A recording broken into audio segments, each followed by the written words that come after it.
50-50 ಅಂತ ಹೇಳಿ. ಆದ್ರೆ ಮತ್ತೊಂದು ಬ್ರೇಕಿಂಗ್ ಅಪ್ಡೇಟ್ ಲಭ್ಯವಾಗ್ತಾ ಇದೆ. ರಿಪಬ್ಲಿಕ್ ಕನ್ನಡದಲ್ಲಿ ಡಿಕೆ ಶಿವಕುಮಾರ್ ಅವರು ಹಾಗೂ ಅಮಿತ್ ಶಾ ಅವರ ಭೇಟಿಯ ಇನ್ಸೈಡ್ ಮಾಹಿತಿ ಇದೆ. ಅಕ್ಟೋಬರ್ನಲ್ಲಿ ಸಿಎಂ ಬದಲಾವಣೆ ವದಂತಿ ನಡುವೆ ಕಾಂಗ್ರೆಸ್ಗೆ ಡಿಕೆ ಶಿವಕುಮಾರ್ ಅವರ ಕಡೆಯಿಂದ ಒಂದು ದೊಡ್ಡ ಮೆಸೇಜ್ ಹೋಗಿದೆ. ಹೈಕಮಾಂಡ್ ನಿಂದ ಅಕ್ಟೋಬರ್ನಲ್ಲಿ ಸಿಎಂ ಬದಲಾವಣೆ ಮಾಡುವ ಬಗ್ಗೆ ಭರವಸೆಯನ್ನ ಕೊಟ್ಟಿದ್ದಾರಂತೆ.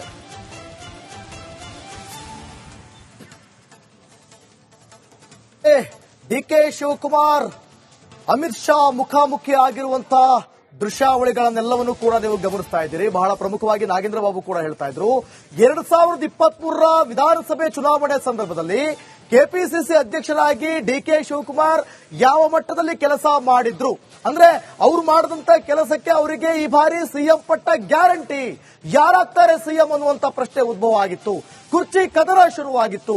ಈ ಎಲ್ಲೋ ಒಂದು ಕಡೆ ಕಾಂಗ್ರೆಸ್ ಶಕ್ತಿ ಪ್ರದರ್ಶನ ಮಾಡಿದ್ರು, ಚುನಾವಣೆ ಪೂರ್ವ ಶಕ್ತಿ ಪ್ರದರ್ಶನ ಮಾಡಿದ್ರು ಕೂಡ ಸಿದ್ದರಾಮಯ್ಯನೇ ಮುಖ್ಯಮಂತ್ರಿ ಅನ್ನುವಂತ ಮಾತುಗಳು ಕೇಳಿ ಬರ್ತಾ ಇದ್ವು. ಆದ್ರೆ ಡಿಕೆ ಶಿವಕುಮಾರ್ ಆ ಸಂದರ್ಭದಲ್ಲಿ ಒಂದು ಮಾತನ್ನು ಹೇಳ್ತಾರೆ. ಇವತ್ತಿನ ಈ ಸಂದರ್ಭವನ್ನ ಒಂದು ಕಡೆ ಯೋಚಿಸಿ, ಅವತ್ತಿನ ಆ ಸಂದರ್ಭವನ್ನ ಇನ್ನೊಂದು ಕಡೆ ಯೋಚಿಸಿ, ಅವತ್ತೊಂದು ಮಾತು ಹೇಳ್ತಾರೆ, ಸೋನಿಯಾ ಗಾಂಧಿ ಅಮ್ಮ ಇರೋವರೆಗೂ ಅವರು ನನಗೆ ಹೇಳಿದ್ದಾರೆ, ಅವರು ನಾನು ಎಷ್ಟು ಅನ್ಯೋನ್ಯವಾಗಿದ್ದೀವಿ, ಯಾವುದೇ ಕಾರಣಕ್ಕೂ ನಾನು ಕಾಂಗ್ರೆಸ್ ಬಿಟ್ಟು ಹೋಗುವುದಿಲ್ಲ, ನಾನು ಹುಟ್ಟಿನಿಂದಲೇ ಕಾಂಗ್ರೆಸ್ ಅನ್ನುವಂತ ಮಾತುಗಳನ್ನು ಆಡಿದನ್ನು ಕೂಡ ನೀವು ಈ ಬಾರಿ ನೆನಪಿಸಿಕೊಳ್ಳಬಹುದು.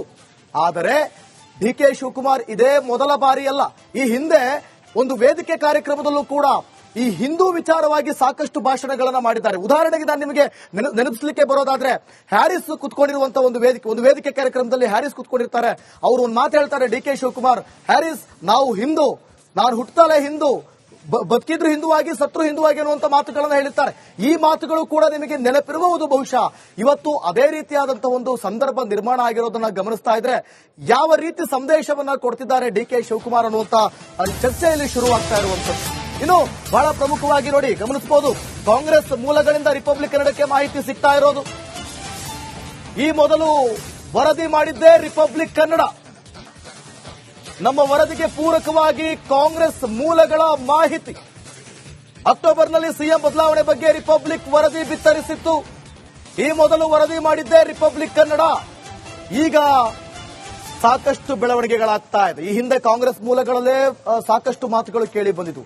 ಡಿಕೆ ಶಿವಕುಮಾರ್ ಮನಸ್ಸು ಯಾವ ರೀತಿ ಇದೆ, ಬದಲಾಗುವಂತ ಸಾಧ್ಯತೆ ಇದೆಯಾ, ಹೋಗುವಂತ ಸಾಧ್ಯತೆ ಇದೆಯಾ? ಆದ್ರೆ ಡಿಕೆ ಶಿವಕುಮಾರ್ ಕೊಡ್ತಾ ಇದ್ದಿದ್ದು ಕ್ಲಾರಿಟಿ, ನಾನು ಹುಟ್ಟಿನಿಂದಲೇ ಕಾಂಗ್ರೆಸ್ ಅಂತ ಹೇಳಿ. ಕಾದ್ ನೋಡ್ಬೇಕಾಗುತ್ತೆ ಏನಾಗುತ್ತೆ ಅಂತ ಹೇಳಿ.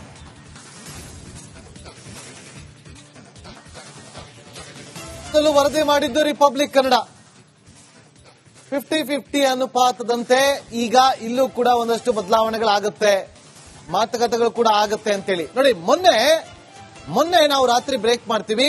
ಡಿಕೆ ಶಿವಕುಮಾರ್ ಅವರು ದೆಹಲಿಗೆ ಹೋಗ್ತಾರೆ, ತುಂಬಾ ಕೋಪದಲ್ಲಿ ಇರ್ತಾರೆ, ಗರಂ ಆಗಿರ್ತಾರೆ. ಮಾಧ್ಯಮದವರು ಸಾಕಷ್ಟು ಪ್ರಶ್ನೆಗಳನ್ನ ಮಾಡಿದಾಗ ಒಂದು ಕಪ್ ಟೀ ಕುಡಿಲ್ಲ ಅಂತೇಳಿ ಪ್ರಶ್ನೆಯನ್ನ ಮಾಡ್ತಾರೆ. ಒಂದು ಕಪ್ ಟೀ ಕುಡಿತೀನಿ ಅಂತೇಳಿ ಯಾವುದಕ್ಕೂ ಕೂಡ ಉತ್ತರ ಕೊಡೋದಿಲ್ಲ. ಅಲ್ಲಿಗೆ ಏನೋ ಒಂದು ಸ್ಪಷ್ಟ ಸಂದೇಶ ಡಿಕೆ ಶಿವಕುಮಾರ್ ಅವರಿಗೆ ರವಾನೆ ಆಗಿತ್ತು ಅನ್ನೋದು ಸ್ಪಷ್ಟವಾಗಿ ರಿಪಬ್ಲಿಕ್ ಕನ್ನಡಕ್ಕೆ ಗೊತ್ತಾಗಿತ್ತು. ರಿಪಬ್ಲಿಕ್ ಕನ್ನಡಕ್ಕೆ. ನೋಡಿ, ಎಐಸಿಸಿ ಅಧ್ಯಕ್ಷ ಮಲ್ಲಿಕಾರ್ಜುನ್ ಖರ್ಗೆ ಅವರನ್ನ ಭೇಟಿ ಮಾಡಿರಲಿಲ್ಲ.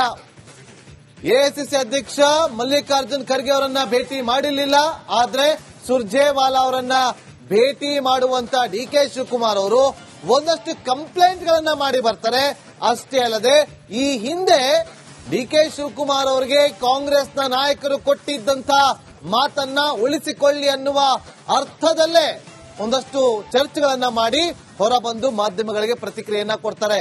ಆ ಮಾಧ್ಯಮಗಳಿಗೆ ಪ್ರತಿಕ್ರಿಯೆಯನ್ನ ಕೊಡುವ ಸಂದರ್ಭದಲ್ಲಿ ಸಿಎಂ ಬದಲಾವಣೆ ಆಗತ್ತಂತೆ, ಮುಂದಿನ ದಿನದಲ್ಲಿ ನಿಮ್ಮ ವಿರುದ್ಧವಾಗಿ ಒಂದಷ್ಟು ಬಣ ಈಗ ಸತೀಶ್ ಜಾರಕಿಹೊಳಿ ಅವರಾಗಿರ್ಬೋದು ಅಥವಾ ರಾಜಣ್ಣ ಟೀಮ್ ಆಗಿರ್ಬೋದು ಹೋಗಿ ಹೈಕಮಾಂಡ್ ಅನ್ನ ಭೇಟಿ ಮಾಡ್ತಿದ್ದಾರೆ, ಸಾಲು ಕಂಪ್ಲೇಂಟ್ ಗಳನ್ನ ತಗೊಂಡು ಹೋಗ್ತಿದಾರಂತೆ, ಹೌದಾ? ಈ ತರದ ಒಂದಷ್ಟು ಜನರಲ್ ಪ್ರಶ್ನೆಗಳು ಇದ್ದಾಗ ಡಿಕೆ ಶಿವಕುಮಾರ್ ಅವರ ಪ್ರತಿಕ್ರಿಯೆ ಏನಿತ್ತು ಅಂತಂದ್ರೆ, ಒಂದು ಕಪ್ ಟೀ ಕುಡಿತೀನಿ ಅಂತ ಅನ್ನುವ ರೀತಿಯಲ್ಲಿ ಅದೆಲ್ಲದಕ್ಕೂ ಕೂಡ ಫುಲ್ ಸ್ಟಾಪ್ ಇಟ್ಟಿದ್ರು.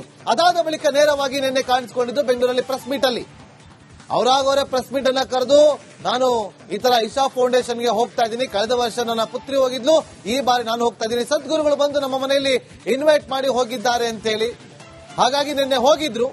ನಿನ್ನೆ ಅಲ್ಲಿ ಡಿಕೆ ಶಿವಕುಮಾರ್ ಅವರು ಅಮಿತ್ ಶಾ ಅವರನ್ನ ಭೇಟಿ ಮಾಡಿದ್ದಾರೆ. ಇಬ್ಬರ ನಡುವೆ ಕೂಡ ಸಾಕಷ್ಟು ಚರ್ಚೆಗಳಾಗಿದೆ. ಕೇವಲ ವಿಶ್ವಾಸ ಅಷ್ಟೇ ಅಲ್ಲ, ಮಾತುಕತೆ ಅಂತೂ ನಡೆಸಿರುತ್ತೆ. ಇದು ಆನ್ ಕ್ಯಾಮ್ರಾ, ಇದು ಬಿಹೈಂಡ್ ಕ್ಯಾಮ್ರಾ ಏನೆಲ್ಲ ಚರ್ಚೆ ಆಗಿರುತ್ತೆ ಅದರ ಇನ್ಸೈಡ್ ಡೀಟೇಲ್ಸ್ ರಿಪಬ್ಲಿಕ್ ಕನ್ನಡಕ್ಕೆ ಲಭ್ಯ ಆಗಿದೆ.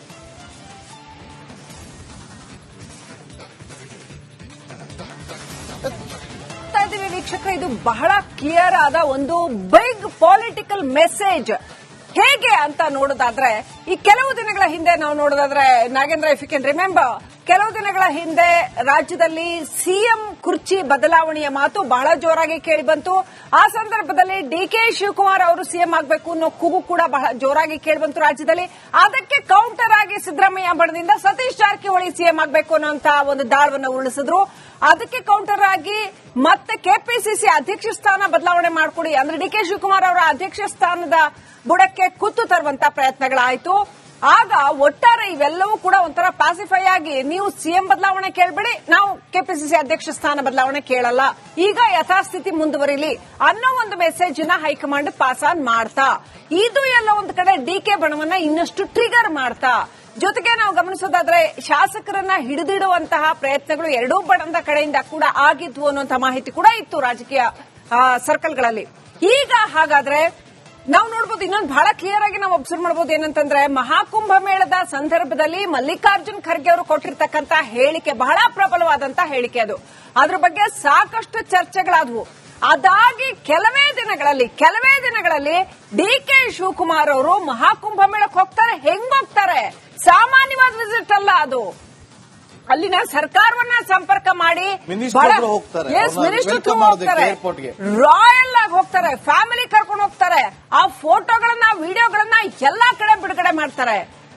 ಸೊ ಇದು ಬಹಳ ಕ್ಲಿಯರ್ ಆದಂತ ಒಂದು ಮೆಸೇಜ್. ನೀವು ಅಕ್ಟೋಬರ್ ಏನಾದರೂ ಸಿಎಂ ಹುದ್ದೆ ಕೊಡದೆ ಹೋದ್ರೆ ಸಮಸ್ಯೆ ಆಗುತ್ತೆ ಅನ್ನೋ ಮೆಸೇಜ್. ಒಂದು ವಿಚಾರವನ್ನ ಹೇಳ್ತಾರೆ, ನನಗೆ ಶಕ್ತಿ ತುಂಬಿದ್ದಾರೆ, ಶಕ್ತಿ ಇದೆ, ಕಮಿಂಗ್ ಎಲೆಕ್ಷನ್ ಅಲ್ಲಿ ಕೂಡ ನನ್ನದೇ ನಾಯಕತ್ವದಲ್ಲಿ ಹೋಗ್ತೀನಿ ಅಂತ ಹೇಳಿ. ಆದ್ರೆ ಈಗ ಸಿಕ್ಕಿರುವಂತ ಇನ್ಸೈಡ್ ಮಾಹಿತಿ ಅಂತಂದ್ರೆ ಅಕ್ಟೋಬರ್ ನಲ್ಲಿ ಸಿಎಂ ಆಗ್ತಾರಾ ಅನ್ನೋದು. ನನ್ನ ಜೊತೆಗೆ ನಮ್ಮ ಸಹೋದರಿ ಸ್ಮಿತಾ ರಂಗನಾಥ್ ಕೂಡ ಜಾಯ್ನ್ ಆಗಿದ್ದಾರೆ. ಸ್ಮಿತಾ, ಅಕ್ಟೋಬರ್ ನಲ್ಲಿ ಸಿಎಂ ಬದಲಾವಣೆ ಡಿಕೆ ಶಿವಕುಮಾರ್ ಅವರಿಗೆ ಒಲಿದು ಬರುತ್ತಾ ಅನ್ನೋದು, ಯಾಕಂದ್ರೆ ಈಗ ಈ ಒಂದು ಬೆಳವಣಿಗೆಗಳನ್ನ ಗಮನಿಸ್ತಾ ಇದ್ರೆ, ಇವತ್ತಿನ ರಾಜಕೀಯ ಬೆಳವಣಿಗೆಗಳನ್ನ ಗಮನಿಸ್ತಾ ಇದ್ರೆ ಏನ್ ಹೇಳ್ತೀರಿ? ನಿಜ ನಾಗೇಂದ್ರ ಬಾಬು, ನೋಡಿ, ರಿಪಬ್ಲಿಕ್ ಕನ್ನಡ ಅದರಲ್ಲೂ ಪೊಲಿಟಿಕಲ್ ನ್ಯೂಸ್ ಗಳನ್ನ ಬ್ರೇಕ್ ಮಾಡುವಾಗ 100 ಬಾರಿ ಯೋಚನೆ ಮಾಡಿ, ಹಾಗೆ ರಿಲಯಬಲ್ ಸೋರ್ಸ್ ಅಂತ ಹೇಳಿ, ಅಂದ್ರೆ ನಂಬೋಕೆ ಅರ್ಹವಾದ ಸೋರ್ಸ್ ಗಳಿಂದ ಮಾಹಿತಿ ಬಂದ್ರೆ ಮಾತ್ರ ನಾವು ಖಚಿತವಾದ ಮಾಹಿತಿಯನ್ನ ಬ್ರೇಕ್ ಮಾಡೋದು. ನೀವಾಗ್ಲೇ ಹೇಳ್ತಾ ಇದ್ದಾಗೆ, ಹಿಂದೆನೆ ಡಿಕೆ ಶಿವಕುಮಾರ್ ಅವರು ನಿರಂತರವಾಗಿ ಬಿಜೆಪಿಯ ಕೆಲ ನಾಯಕರ ಜೊತೆಯಲ್ಲಿ ಸಂಪರ್ಕದಲ್ಲಿ ಇದ್ದಾರೆ. ಅದ್ ಯಾವ ರೀತಿ ಸಂಪರ್ಕ? ಸರ್ಕಾರ ರಚನೆಗೆ ಸಂಪರ್ಕನಾ, ಅಥವಾ ಅಧಿಕಾರಕ್ಕೋಸ್ಕರ ಸಂಪರ್ಕನಾ, ಅಥವಾ ಬಿಜೆಪಿಯೇ ಆಫರ್ ಕೊಡ್ತಿದ್ಯಾ? ಇದ್ರ ಬಗ್ಗೆ ಖಚಿತವಾದ ಮಾಹಿತಿ ಇಲ್ಲದೆ ಹೋದ್ರೂ ಕೂಡ there is a constant communication ಬಿಜೆಪಿಯ ಕೋರ್ ನಾಯಕರು ಯಾರಿದ್ದಾರೆ ಹೈಕಮಾಂಡ್ ಮಟ್ಟದಲ್ಲಿ, ಹಾಗೆ ಡಿಕೆ ಶಿವಕುಮಾರ್ ಅವರ ನಡುವೆ ಕೆಲವೊಂದಷ್ಟು ಪೊಲಿಟಿಕಲ್ ಟಾಕ್ ನಡೀತಾ ಇದೆ ಅನ್ನೋದಂತೂ ಬಹಳ ಸ್ಪಷ್ಟವಾಗಿ ರಿಪಬ್ಲಿಕನ್ ಬ್ರೇಕ್ ಮಾಡಿತ್ತು. ಹಾಗೆ ನಿನ್ನೆ ನಡೆದ ಈವೆಂಟ್ ನಾಗೇಂದ್ರ ಬಾಬು ನಾವು ಗಮನಿಸಿದ್ರೆ, ಅಲ್ಲಿ ಶಿವರಾತ್ರಿ ಸಂಭ್ರಮ ಇರಬಹುದು, ಜಗ್ಗಿ ವಾಸುದೇವ್ ಅವರು ಕರೆದ್ರು ಅನ್ನೋ ಕಾರಣ